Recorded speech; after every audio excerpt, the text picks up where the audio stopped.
ఓబద్యా దేవుని సేవకులను దాచిపెట్టాడు, అన్నపానములు ఇచ్చాడు. ఒక్కరు కాదు, ఇద్దరు కాదు, 100 మంది. ఒక్కడికి సహాయం చేయడానికే మనకు చేతులు రావట్లేదు.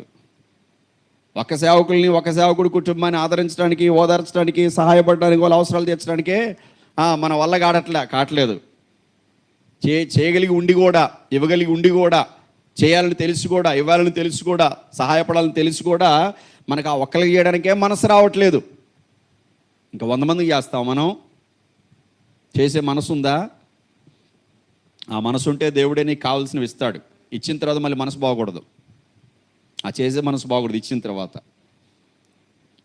అతడు ఆ విధంగా ధనం సంపాదిస్తున్నాడు, ఉద్యోగం చేస్తున్నాడు. ఆ ఉద్యోగం ద్వారా వస్తున్న ధనాన్ని తన భార్య పిల్లలకి కేటాయించి మనం అందరం బాగా తిని బలిసి కాళ్ళారజాబి కంటి నిండా నిద్రపోదాం అని చెప్పుకోవట్లే తన భార్య పిల్లలకి.